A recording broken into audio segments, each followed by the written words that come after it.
Thanks, Aaron. Appreciate it. Appreciate everyone. We're having fun tonight. Y'all still having fun out there? Yeah. All right. You know what? I need some laughter in my soul, and we got just the man to do it for you tonight. The Scheve, the one and only. Y'all, please make some noise for Tom Fold It in Half Scheve!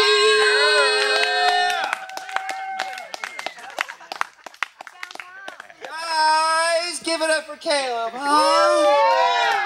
Hello, everyone. Wow. Good time. Hey, man, this place is fucking awesome. Yeah, right. By the way, this is an amazing place. Thanks for having us out. Yeah. This is cool as hell. Woo. Yeah. This is super cool. Yeah, we were in D.C., as we've mentioned, and have you guys ever... Wait, Tom. Yeah? You're too dark now. Oh, good. Thanks. Yeah, I immediately forget about it. Yeah. Have you guys ever bought pot in D.C.? You ever bought weed in D.C.?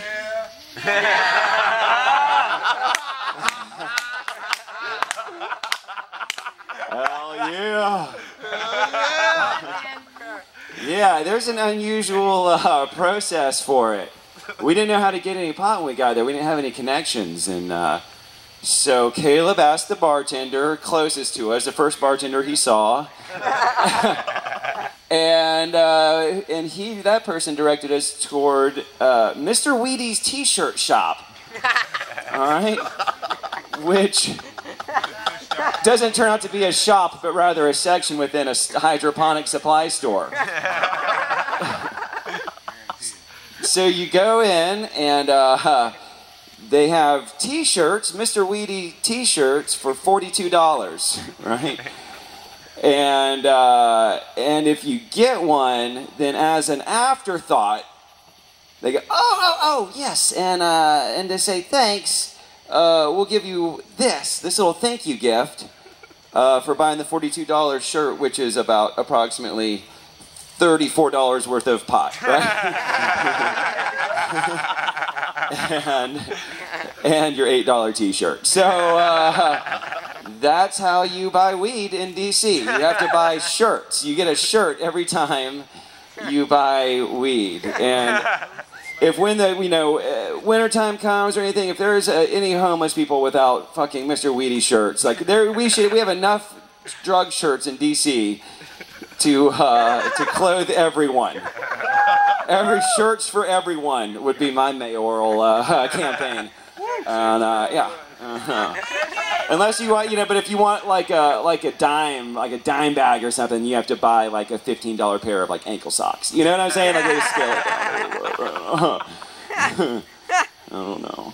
I just think it would be like, if you were like, oh fuck, I can't, can't pay rent. Ain't got that rent. Ain't got that rent. And the landlord's telling you, get out, man. You're packing up all your stuff, and you're like, God damn, my boyfriend has a lot of Mr. Weedy shirts. That motherfucker, God damn it. There's 90. These are all new. You got these this week, fucker. Dude, buy an ankle sock now and then. Jesus, chill out, man. Yeah. If you look at DC's interesting. If you look at the map, the way they designed it, and so everyone's always telling you about the sacred geometry, and right. But I went to public school in Georgia, and so it's like I just need to focus on regular geometry, like I'm not getting ahead of myself, like. Algebra 2 seemed like God, I don't know. It's just, the unknowable, it's unfathomable, there's no beginning and no end. Right, no, that's not how algebra works, but I don't know. You won't teach me, so how do I know? I don't know. Yeah, man. You guys this is a good gig. This qualifies as a good gig. Yeah, and a good audience. Good gig and a good audience. Yeah, Aaron, where's Aaron Price? Oh, right here. Oh, hey, baby. Hey, give it for Aaron Price, y'all. This guy knows about good gigs and good. Hey, man, what's the worst gig you ever did, Aaron? I played in the White House one time. Pretty horrible. Get the fuck out of here. Balls. Barbara Bush. Oh, for the bushes. Oh, man. Don't tell fucking Kevin Evans or he'll scream in your face and bite your neck to death. No, that's Justin Evans. Justin Evans! Fuck, you guys are brothers. You looked exactly alike, and it fucks me up every time.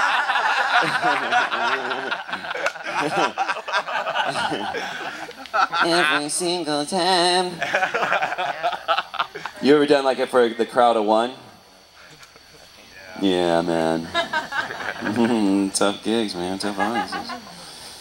Sometimes you got a bad gig though and a good audience. Sometimes you have a good gig and a bad audience. Or an act of God, yeah. Like the Titanic. That seemed like that was to start off as a good gig, right? Probably a bad audience. I would bet they were a bad audience in the beginning of that trip. You know? But then when it turned into a very bad gig, when the ship's sinking, and then the Titanic Orchestra played the entire way down, they killed it, man! And people stayed and they loved it. And they said, "Nearer, my God, to thee." But that was their free bird of the day. "Nearer, my God, to thee, man. Nearer, my God, to thee." Holding up oil lanterns.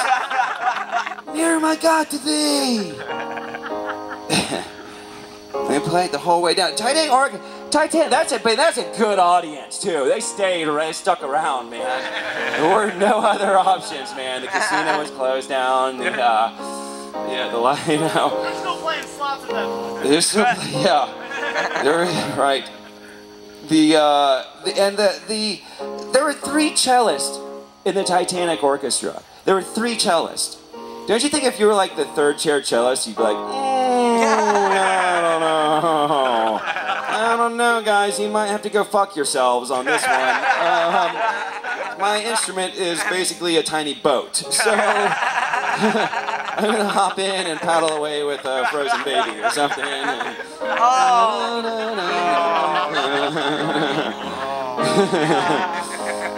yeah, but they play. Like, what are you gonna do? Like, stick around? Maybe I'll move up to 2nd tier screamer. You know, like the dream is over, man. Get in a fucking life raft. The dream is over. And played that whole way down too, man. That's why they're famous. We know about that because the survivors, presumably in the distance, like, "He's playing Near My God to Thee." Wow, it's beautiful. It's I'll die, man. God, we have a lot of room on this raft. I guess. Well, we might not have heard that performance. They might not have played. If we'd saved the band, we wouldn't have gotten that out of them. You know, because it's about the art. Sometimes you got to make other people suffer for the art, you know? Even the artists. Sometimes you have to make the artists suffer for their art. I don't think so. If they're not suffering enough, you need to do that too. Very professional band. I'm not that professional. Like, if this motherfucking place catches on fire, I'm not sticking around to finish my set. You know what I'm saying? I am not the Titanic Orchestra. I will be the first one running away from the mountain lion or whatever. Swinging elbows. I don't give a shit. I'm out of here, man. I'm not sticking around to that shit. I don't care how famous the Titanic Orchestra is for doing that. I don't care. That's what we know about them. And they played the whole way down, and it took a while for that ship to sink, too. And that's also why we don't know that much about the Hindenburg Trio. It was a little avant-garde jazz outfit. They played the whole way down, too, but the Hindenburg hit the ground in like 8 seconds. So, you know, no one even really knew they were playing. They only had time to hit about 2 discordant notes. But that band was on fire that night, guys. Fire! Literally? Fire! Man, tough gigs. Hey, being in the old Shenandoah Valley, what were the big battles here? Civil War. Bell Grove! Nell Grove? Bell Grove. Sorry, I was educated in Georgia. Fisher's Hill? How many people died at Fisher's Hill? 1,000. Couple thousand wasn't shit in the Civil War, man. Get your couple thousand out of here. I thought like 30,000 a day were dying in the Shenandoah Valley, man. Get y'all shit out of here, man. I'm just kidding. You did what's that? A population of 400. 400? And 1,000 died. 1,000 is a lot out of 400, man. That is a loss. That's tough for a community to absorb. A community of 400 to absorb a loss of 1,000 is catastrophic. Catastrophic. Killing tourists. That's crazy. Civil War is some crazy shit, man. But I got to think, like, how hard was it to find stage time during the Civil War? You know, like, someone booked the snare drummer at, like, Gettysburg. You know what I'm saying? Like, that's a weird gig, too. If you're like, hey, we're going into a certain death tomorrow, would you like a weapon or some stage time? You know, like, always say yes, always say yes. I'll take the stage time. All right, do you know the hymn of the limbless conscript? Like, yeah, I think I know that one. Do you know the chaotic scramble through the woods medley? Yeah. Is that just whatever I play while we're chaotically scrambling through the woods? Yeah, totally. All right, on. Do you care when you start playing if the horn player gets murdered? Do you mind playing solo for another 30 seconds till you get shot dead? Is that cool? Yeah, totally, man. Thanks for the gig. Do I get food? We'll pay you in pizza afterwards. You get whatever pizza. If there's pizza left over. And one beer before the show. One beer before the show.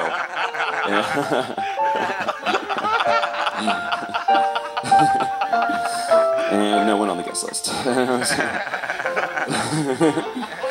Oh, man. Tough gig. Fucking tough gig, man. I think it would be creepy to be like in the Civil War, you're like a soldier, and your snare drummer is like rehearsing like the night before the big battle. You know, and they're kind of like off in the distance outside of camp, like he's playing that slow, creepy one.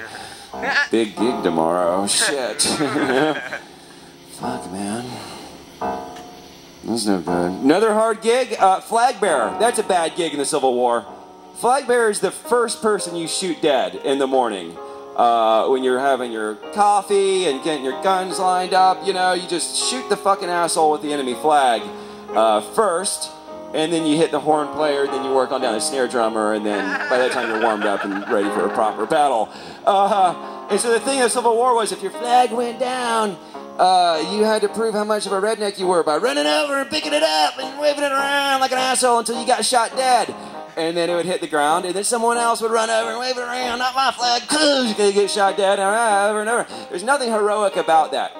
Heroism is when you see your flag go down, and you stop other people from running toward it. You run over toward it, you grab the flag, and you throw it like a fucking javelin as far as you can. You say, guys, stay away from the flag. They're shooting the flag. Stay away, as far away from the flag. And we should actually be in enemy uniforms and sneak the fuck out of here, frankly. All right, that's...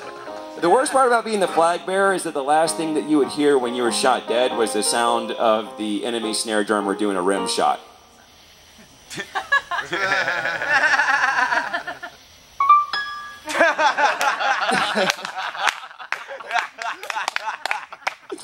It gives me so much joy. Oh my God. Man, we went to the Ford's Theater. We went and saw Ford's Theater in D.C. Old John Wilkes Booth. That guy was a major dickhead. All right, I'm just gonna say it. Well, it's he, you know, nothing he was. He was a stage hog, man. You're not in the play tonight, John Wilkes. Get off fucking stage. It's not all about you. Big old fucking stage hog just jumping down there and speaking Latin. Like, come on, man. There's nowhere in the play. Making shit up. That was the last time improv was really popular in the South.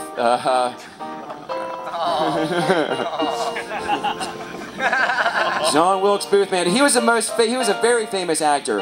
His older brother Edwin was the most famous actor of the 19th century, which that tells you something also about the fleeting nature of fame, because who the fuck has ever heard of Edwin Booth, right? No one. Fucking nobody. But he was the most famous actor of the 19th century. Before TV, right? TV, yeah. Yep. And yeah, right? You had to get out there and fucking be seen in person to get famous in that motherfucking time, man. Edwin Booth, and then his little brother John Wilkes, of course, rolls over to Ford's Theater and does the thing, and then Big Brother Edwin, who's like the Brad Pitt of his day, he had to take a little 5-year break. No more acting for Edwin. He had to like take some time off and like grow a mustache and shit, and then reemerge. And he continued becoming the most famous actor of the 19th century, which, as we've discussed, doesn't mean jack shit. But take that little 5-year break. Sometimes something so bad happens, you gotta just step away for a little while, And like if your little brother doesn't know how to properly behave at the theater, then you can't hang out around there. It'd be like if does Alec Baldwin have any siblings? If Alec Baldwin's little sister fucking killed Donald Trump, Alec Baldwin, you can't go do the impression next week. You know what I'm saying? You gotta take a little breather. You gotta go grow a mustache or something. Just grow a little mustache, man. Oh man, we went. Hey, did you come in the river today, Justin? I kept my eye on you. I didn't see you coming in it. I was really wanting Kevin today. Kevin, did Kevin come in that? Did anyone come in the river? I come everywhere. Did you come everywhere? Seriously? Like, I'm coming right now. Sometimes you gotta come in a body of water. Sex underwater is like pretty much the driest sex there is. Have you guys noticed that? Yeah. You're blowing my mind, water. Blowing my mind. That's like the dark, dirty secret of the water industry. No one's talking about that, man. They should have signs up around large bodies of water that's like, do you want to have sex? Then get out! It's horrible! You want to feel every fold, nook, ridge, and cranny? No? Then get out! It's going to be real dry. It's going to be super dry. I think sex underwater is like sex on LSD. Sex on LSD is like a good idea when you're dropping a tab, and then like later on it seems like a bad idea when it's like two cold dead fish bodies slapping together. You're like, oh, okay. Your pores are expanding and contracting. You're like, oh my God, all right. I am inside of her body. What the fuck? I am inside of her body? Wow. This seems intimate. Is my penis grafted onto her? I'm gonna try. Nope, still attached to my body. The story has a happy ending. All right. Oh, walk away with our genitalia. Very good. All right. I'm gonna have a closing thought on. You guys ever, in this age of cell phones, in this age of genitalia, do you guys ever use your cell phone and you're trying to take a picture of that sexual genitalia, and then in your viewfinder you notice all the clutter in the background of your room, and you have to put your phone down and go clean your room for 20 minutes? Stage it. No. Just me? Do you guys ever use your smartphone? You're trying to take a picture of genitalia, and you're like, and then you hit the viewfinder button to selfie mode, and you're like, who's that sweaty weirdo? No, it's just me. It's just me. All right, very good, guys. Hey, my name is Tom Scheve, guys. Thank you.